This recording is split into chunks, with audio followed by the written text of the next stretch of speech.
Good afternoon, everyone. So today I'm going to be talking to you guys about the cybersecurity skills shortage and some ideas that I have on what we can do about it.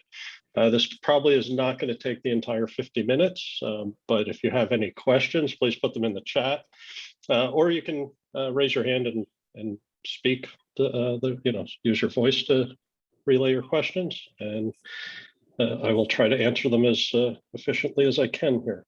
So I'm going to turn off my video and share my screen now.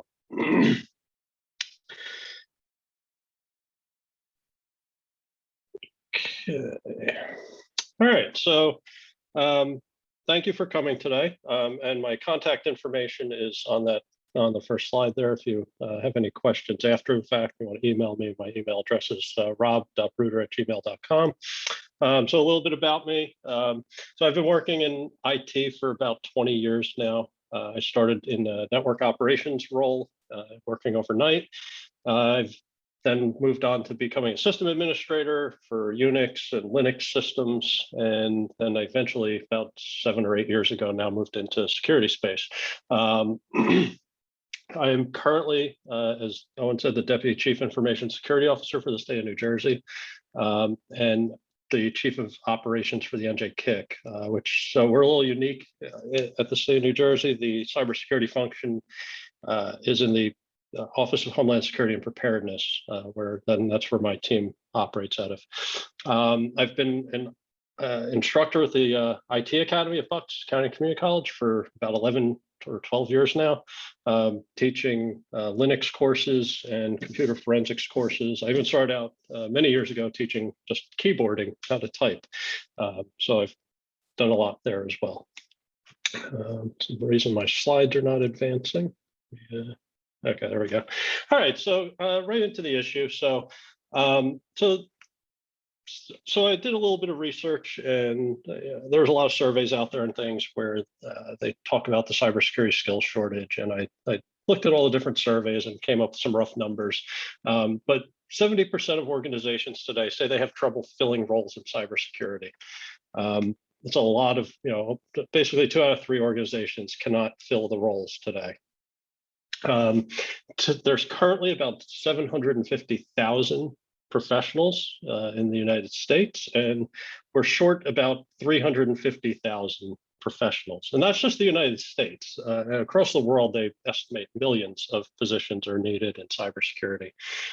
So it's a very large issue. And bottom line is that it's not improving. The 40% of organizations say the shortage has gotten worse in the last few years. So we have even less people than we needed, just a few years ago. So organizations today are out there competing for the talent that's available. So people are leaving their current organizations, going to other ones that are paying more, have better benefits and perks and all that stuff. It's really, really tough to get cyber talent today.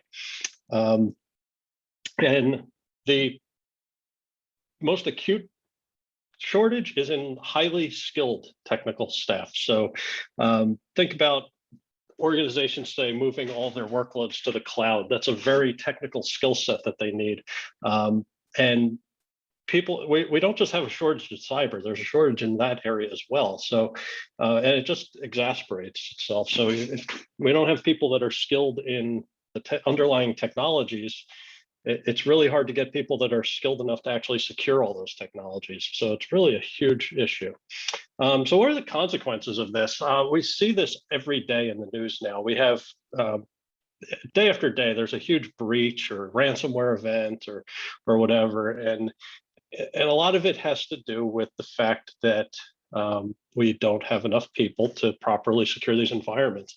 I know a lot of people like to blame the end user, say, oh, they're clicking on things they shouldn't, they open phishing emails. Well, bottom line is, at least for me, if we have to do better than that as cybersecurity professionals. People are going to click on stuff. They're busy, they're distracted, they're going to click on things. Our network infrastructure should be secure and robust enough to be able to withstand a click on a phishing link or something. We should be able to detect when these things happen and respond to them appropriately. But without enough people, it's really hard to do that. So Other things that happen, we have people working in cyber today that are getting burned out because they just have the workload is too much. There's not enough help. They're working long hours and trying to keep up. And it's just too much. And we also have the inability to use these technologies. There's a lot of security technologies out there today that are really robust and effective at preventing a lot of these issues that we see. And if we don't have the staff to actually properly configure those things and use them to their full potential, that leaves a lot of holes and openings for attackers to really execute on their objectives. So it's really a lot of this comes down to the fact that we're just understaffed and or undertrained in some areas as well. So how did this happen? How do we get here? So part of it is that cybersecurity has only been taken seriously recently. In the past, obviously, there are some areas, some sectors that took it all very seriously, like banks and governments, things like that. But more recently, most companies are relying very heavily on technology and now have to take it seriously. And now that everybody's starting to take a look at it, they need to hire people, and we just don't have the amount of people out there that are qualified to do it. So other parts of the problem, other things contributing to the problem anyway, are candidates are sometimes underqualified because things change so quickly in technology. I've been working in technology for 20 years, and I've had to reinvent my career basically 3 separate times already. So it really takes a lot of dedication to be able to keep up with things. That definitely contributes. There's other issues as well.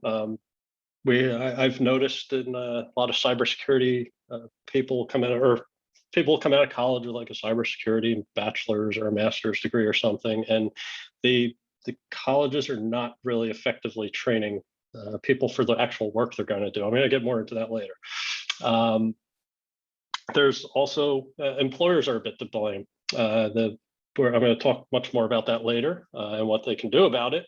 But we often see a lot of times employers they put job postings out there. They're just completely pie in the sky. Like you're never going to find the type of person they're looking for at the pay they're going to offer. So, and again, burnout. People just leave the industry altogether because they just feel hopeless and it's just too much, and they just take off. So a lot of things contribute to this problem. So what do we do? So I think everybody plays a bit of a role here, from the students and candidates for jobs to educators and to employers. Most importantly, I think employers. They play a big role here, and I'm going to talk a lot about how we can hopefully start to address the problem. Okay, let me just check the chat for any questions. I'm not seeing any. All right, so let's start out with what the candidates can do, people that want to get into the industry. And I love this picture here I put on the slide to the left. We often, one of the things I notice with people trying to get into cybersecurity is that they immediately want to just jump in and do cybersecurity. So it's not quite that simple. You have to really have a lot of background in several different things to really be effective in cybersecurity. And I'll touch on a little bit later how we can kind of speed up that process and get people right in and working in the field. But one of the things that I really think it's important that candidates know and students know is that you really got to be committed to this. Cybersecurity is not an easy field. It's not an easy job. If it were easy, we wouldn't have this problem. It really does take a lot of time and effort to become proficient. And it's a big lift, but it is rewarding. It's, it pays very well in a lot of cases, and it definitely is a fun career for me. I mean, I love doing it. And, the amount of time I put into it is, I get the enjoyment out of it as well. So, so one of the things I really notice is that Again, people tend to want to skip over the fundamentals and get right into the what's considered the fun stuff, doing forensics, doing penetration testing and all that kind of stuff. But it's really, I've seen that the people most successful are the ones that have come from backgrounds and put in the time doing things like programming and systems administration and stuff like that. So it really helps to, grab an entry-level role and start working on the different technologies and work your way into an entry-level cyber job. Another thing is to try to get more time on the keyboard. A lot of times students go through these, a lot of like bachelor's programs, master's programs, and they don't really get a lot of time in the lab or on, doing the actual work. They learn a lot of theory, not so much hands-on. And there are plenty of options out there. It's such a much lower, the barrier to entry to a lab environment today is so much lower than it was just even 10 years ago. You used to have to buy a bunch of hardware, set it all up, and take up space and have your wife get mad at you for having a whole house full of computers. Nowadays, there's free tier for cloud services like AWS and Azure, and you could build a very budget-friendly lab in the cloud. That's really, I went away from home lab altogether. I just build all my servers up in the cloud, and when I'm not using them, I shut them off, and I don't have to pay for them then. Other things that candidates can do, look for internships and entry-level positions just to get yourself that experience. Those are really the best ways to learn, is to get hands-on experience in the industry doing work that's actually relevant. And other things you could do is follow, cybersecurity trends and news. And there's plenty of resources out there for that as well, whether it's following people on Twitter or using Reddit or whatever to follow what people are working on, what's going on out in the industry, or even just coming to an event like this and learning what's going on. All right, so some other things that you can do is look for a mentor. That's really helpful in a lot of cases. Somebody that's got experience in the industry already. I've found that in cybersecurity, people are very open to helping one another and teaching one another. And it's really a great thing to be able to bounce ideas off somebody or like get somebody else's point of view or experiences and learn from them. Another good one is, so training for cyber and just IT in general can be very expensive. It doesn't have to be. We have great program here at the college for the IT Academy is very affordable way to get yourself some experience. And at least the courses I teach are very hands-on. We don't spend the whole time reading, I don't read the book to you. We actually work in lab environments and get the real hands-on experience. So it's a great way to skill up without having to take an entry-level position. There's also like local meetups. Meetup.com, as you can search around on there. There's people with similar interests meet up and just talk or work on different problems. I saw there was a question in the chat possibly. IT roles can provide. Okay, yep, yes, very good point, Charles. Thank you. Okay. All right, so other opportunities for students. There's a lot of free options out there for things like capture the flag challenges and cyber ranges and things like that. Tons of free or low cost options there for ways to learn. Free or low cost conferences, especially this month, Cybersecurity Awareness Month. There's pretty much every day probably there's a conference going on somewhere where you can learn a lot. Most of the times they're free, sometimes they're nominal cost. So it's another great way to learn. And again, the online cybersecurity communities, there's no shortage of Slack channels and Discord channels and Reddit and all these other places to go just talk and chat with other people about cybersecurity. And they're great ways to learn. Okay, so I see a question from Michelle. Do you have to know much about hardware? I would say it would depend on what. So cyber is such a broad field. It would really depend on what you're on what area you're getting into. And I actually have a story to tell in a couple slides about just that. So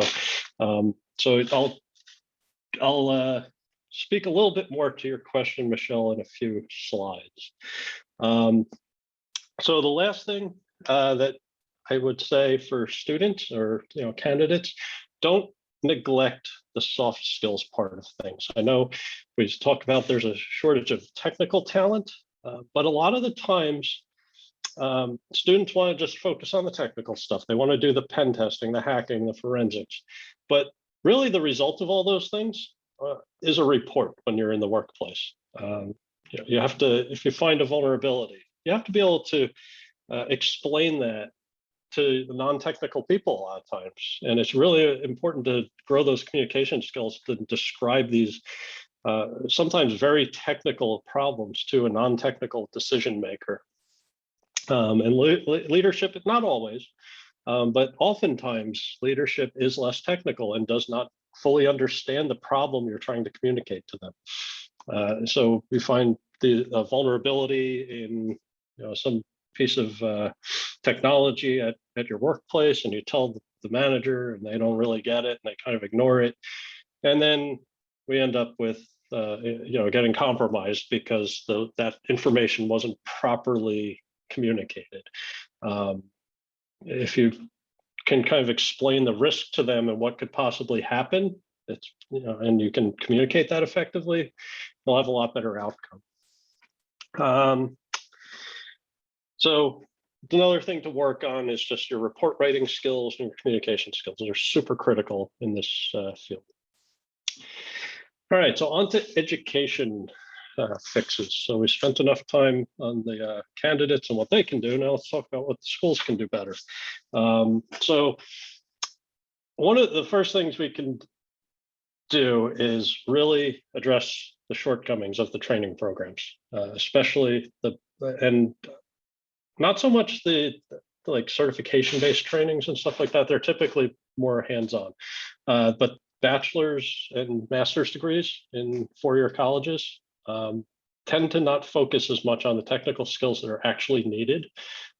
Things like incident response, forensics, operations, and they focus more on policy, compliance, audits, and things, which are super important. Don't get me wrong; those are very important. But I've found as I've interviewed hundreds of people coming out of college, and they hardly ever know how to use a command line or how to. I'll tell a story now about. I had a student come out of a master's cybersecurity program we hired, and he had some experience supposedly in forensics through his college program, and he gets to the job to his internship, and I had a laptop that we had to do an investigation on. I said, okay, well, get me a forensic image of that laptop over there, and he didn't know how to do it. So, but was a forensics expert supposedly. So, so Michelle, that goes back to your question. Do you need to know much about hardware and software and operating systems? Yes, if you want to do a forensics investigation, you have to very intimately know about those things. It's super important. And that's where the college course that he went through did not teach that at all. So he was completely unprepared to actually perform the function that we needed. So another question, is that from Michelle as well? Can people with disabilities such as deafness or blindness work in this area? I would say yes. So there are definitely accessibility programs that can help to accommodate some of those disabilities, and I wouldn't see any reason why not. There's plenty. So cybersecurity is such a broad field. There's going to be some area that somebody with disabilities such as those can contribute. So, all right. So back to education. Again, greater focus on technical skills, making sure that the students are fully prepared to actually do the work when when they're called upon. Another thing that the educators can do is provide students a practice lab. So I know at the Bucks college, every class I teach has a lab component to it. And it's super important to be able to get that hands-on experience. But again, like I've seen students come out with a bachelor's degree in cybersecurity and not know how to use a command line. And I don't know how they have, years worth of material and they've never learned this. So it's really important to get them the hands-on experience they need. Another thing that I see a lot of times in education, and it's not necessarily colleges or anything like that, it's just in general in cybersecurity, we see a lot of what I call gatekeeping, where somebody will be really interested in cybersecurity and they'll want to start learning, and somebody will say, well, if you haven't done you weren't a system administrator or network administrator for 10 years, so you're not qualified to start doing this. And that's not really the right approach, I don't think. I think we need to find a way to kind of provide an on-ramp for them to get them that experience and quickly so that they can succeed in cybersecurity. It's a double-edged sword. We need people in cyber, but then we turn them away because they don't have the right background or whatever, and it's really problematic. All right, I got some questions there. My students get a heavy dose of Cisco IOS, so they can actually be prepared to use it. Very good. Thank you, Charles. Do you feel with all the cybersecurity jobs that are unfilled, and employers are missing the mark in not hiring students and grads to prepare them for their careers? The employers are going to get it worse than anybody in about 2 slides. So the employers definitely have a role to play here. And I will touch on that. All right. And the last thing educators can do is try to create partnerships with your local employers that are hiring. So my position, I'm in this weird position where we have to hire people that live in the state of New Jersey only. And what we do is we actually partner with some of the state colleges for internships. It's basically like a pipeline of interns that come in from their cyber programs into our department, and then they intern with us for a while. And a lot of times they become full-time employees, and it works out very well. So that's really important that the educators find employment too for their students. So now onto the employers. What can they do? Well, first they got to stop doing this. Okay, so if you look at this picture here, this is a job posting that I found. Basically, it says a well-known IT company in New Jersey is looking for a person experienced in incident handling, analyzing logs, protecting against unauthorized access, all this other stuff. Oh yeah, by the way, it'd be nice if you knew all these other compliance standards like HIPAA and PCI DSS. And you should have a degree in IT and Security Plus certification and all this other stuff. And we're going to give you $18 an hour, and it's temporary. Are they actually looking for somebody, or are they just like, this is not a serious job posting if you're looking for somebody with that level of experience in cybersecurity. And this is a huge contributor to this problem. They have a need here, and they're not seriously looking to fulfill that need if that's the amount that they're willing to pay for that level of experience. Okay, Michelle has another question. Can you think of specific employers who would be interested in people with Asperger's syndrome, officially called high functioning autism? The ability to focus can be an asset with, yes. So Michelle, that's a really great point. So a lot of the security work requires such focus, and it really, that group of people does excel quite frequently in this in cybersecurity. There are certain parts like penetration testing and forensics specifically that require a ton of focus, and you don't really need to so much communicate with others as long as you can write it up and put it in a report, but you don't necessarily have to have large meetings and face-to-face type interactions. So yes, absolutely. I don't see why any employer wouldn't be interested, to be honest with you. All right, so on to the next. What else can employers do?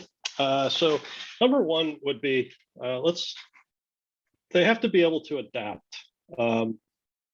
So times are changing always, but more recently we have, we had a situation where people were working remotely for a good year and a half, and now employers are forcing their employees to come back into the office. Well, working in cybersecurity, there's very rarely a reason that I have to actually go into an office, and it's really one of those things that I have already seen people starting to leave places that are doing this.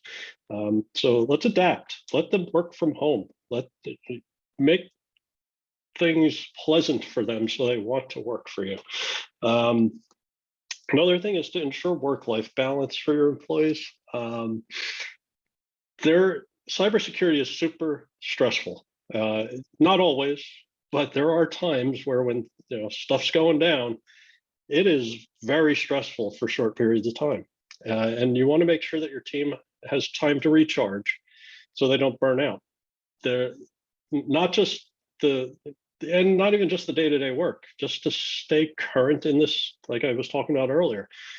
To stay current, you have to put in quite a bit of time to really learn all the new technologies and all things are changing.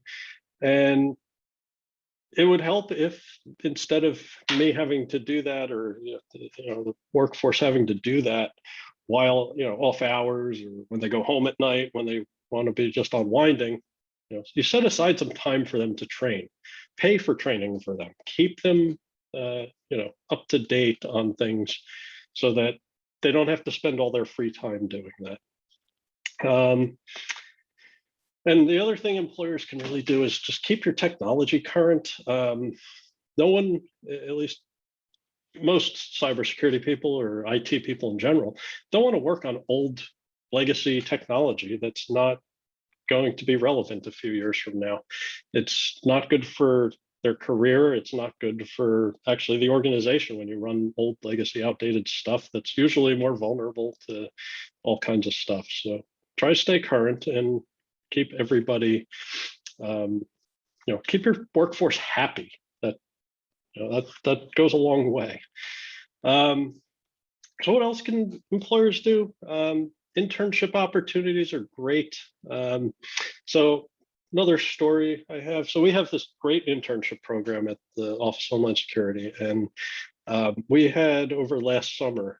We do internships every season, but our summer internship program, we had a handful of high school kids send in resumes and wanted to do the internship. And instead of turning them away, what we did was we created a summer camp for them. We took them all in. We said, let's bring all these high school kids in that want to learn cyber, and let's teach them. Instead of saying, "Oh, we'll come back when you're a year away from graduating." We took on 10 high school students, brought them in, did summer camp, taught them a bunch of stuff, had them play in lab environments and stuff, and I thought it was great. The students loved it, and it was really enjoyable for us too. So it's something that I wish I would see more frequently. And other things you can do, encourage your staff to grow. So another story that I can tell is we have an admin assistant in my department. She takes care of all of our administrative tasks, schedules things, does all that kind of stuff. And one day she asked me, she's like, "Hey, Rob, can I'd like to learn the security operations stuff." And I was like, okay. So I had her sit with the security operations team for a couple of weeks. And then she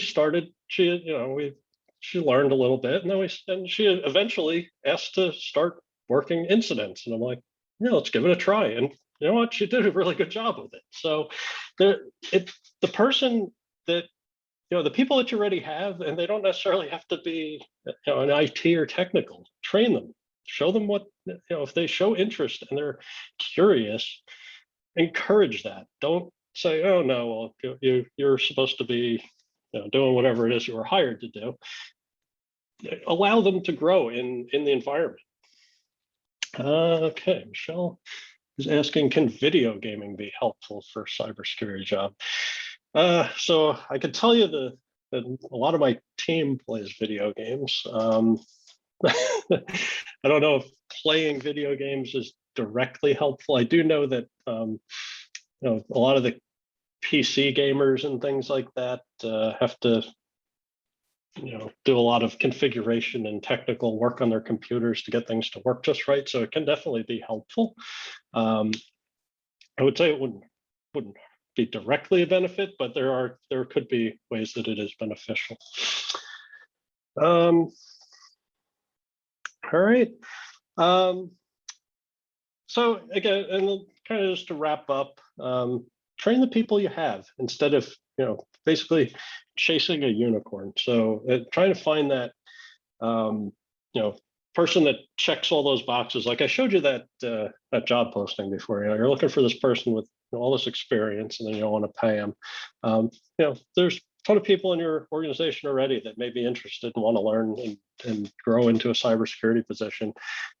Train those people. Let them work with you guys. It's training's expensive sometimes. Yeah, absolutely. But so are contractors that know how to do all that stuff. And the most expensive thing really is a security breach or a ransomware event if you want to pay a couple $1,000,000. So it's probably best to train people, get more people in cyber, and keep everybody don't keep people out. Try to encourage them to come in. All right. Does anybody else have any questions?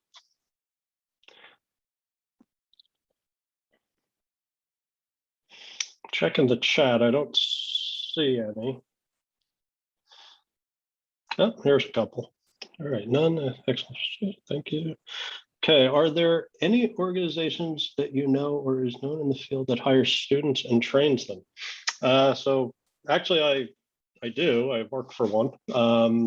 So there are places that will bring in interns, train them up, and invest in people.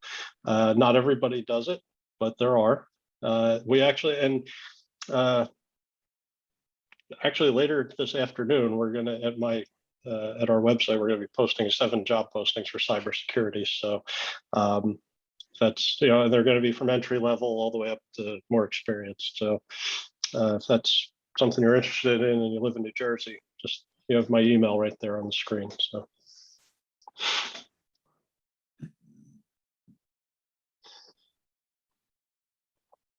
all right, any other questions? Will Bucks County Community start offering?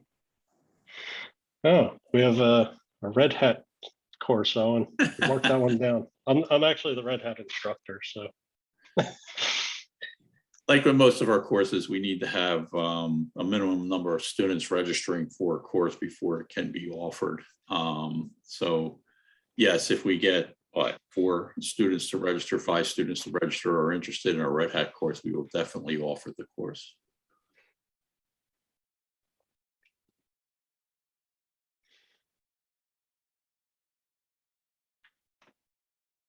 Okay.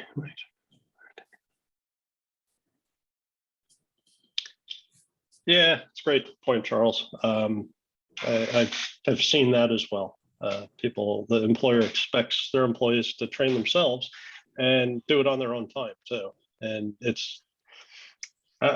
you could do it, but like I said, you're going to burn people out if they're working all day and then they have to sit at home and train for 4-5 hours a night to really get the time in that they need to be successful. I think it would be best if employers really invested in their employees and train them on their dime and on their time.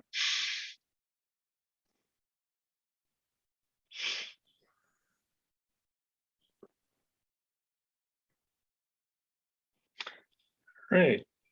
Joseph, what is the best thing a cybersecurity student can do right after they graduate college to get an opportunity? So I would say the best thing you could do is get an internship if you can, right after graduation, or an entry-level position. If you can't find one directly in cyber, take any position in IT, whether it's desktop support, network operations, anything. And also set up a home lab. Do, like I told you before, like with the cloud, it's pretty simple to do. Put that on your resume. Just, say that you have a home lab and you've been practicing on XYZ technology. Those, when I interview people like that have, like, they play around at home and do stuff like that, that definitely, it gets a check mark in the good column. It shows that they're interested, they want to learn, and all that. Even another good idea too, if you're into programming and development and stuff, have a public GitHub page, share that on your resume. Any project, it doesn't have to be some huge software program. Even if you just put a couple scripts up there, to automate some tasks or something like that, it's it really just a good way to demonstrate that you're interested in working in current technology. Is there a professional society that emphasizes training? Society, there are groups, I guess. It's like a lot of them are paid, I would say. Like there's like ISC squared for security certs and stuff that really emphasize training, but it's really, and they do have like when you do obtain one of their certifications, they have like local chapters that meet up and stuff. So that is out there, but there's usually a cost associated with that.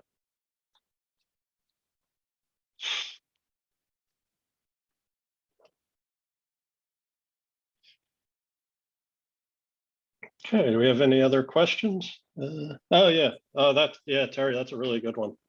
Black Hills Information Security. They offer sometimes free and sometimes at low cost. They have very good information security training. I've taken classes with and met John Strand, who runs a lot of those trainings. He's the owner of the company. And they do really nice work, and they do it at a very affordable price and sometimes free.